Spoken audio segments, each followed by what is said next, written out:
is propping up her books, I will introduce the interview today. Cedar Valley Today is continuing its Wellness Wednesday segment from last year, where we discuss physical, social, and professional wellness topics. Now, joining us is Luann Alameo, educator and speaker. Welcome. Thanks for joining us this morning. Oh, it's great to be here again, Kaylin. Awesome. Well, so as your books kind of show, we're going to be talking about small talk and making conversation with people you may not really know that well. And so I guess to start off, where do you start with that? Well, let's back up a little bit. Okay. It's the number one fear. What do you think is the number one fear or phobia of people? Most people think it's death or dying. Mm-hmm. It's actually having conversation with somebody that they do not know. First, it's going into a situation where they don't know anybody, and then next is having a conversation with somebody that they do not know. That's people's number one social phobia. Huh. So anyway, that's kind of interesting. So where do you start?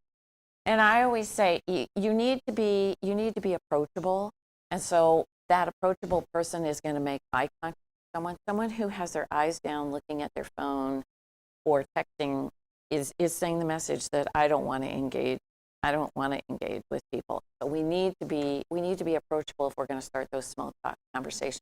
And those small talk conversations actually lead to the bigger conversations, which could maybe lead to a job, lead to an internship, lead to a possible friendship, a partnership, those kinds of things. So small talk conversation really is vitally important.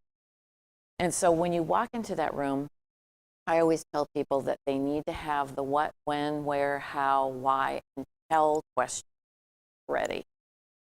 Makes sense. And so I guess what are some of those topics that people kind of bring up for small talk? I mean, I know probably not smart to bring up politics when you first meet someone, but I guess what is some kind of appropriate topic to discuss? Well, as a journalism major, I think, don't they tell you that you need to have the who, what, when, where, why, and tell when you're relating a story? Uh-huh. So one of the first questions when you go to an event would be, why are you here? Why did you come? And so that begins a conversation. Or is there anyone that you know here? And that's usually a yes or no answer. And so then you need to elaborate from there, because that doesn't really take you anywhere.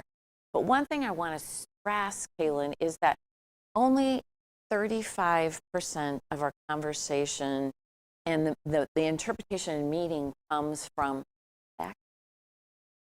65% comes from the nonverbal communication, looking at the person, their mannerisms, their nonverbal.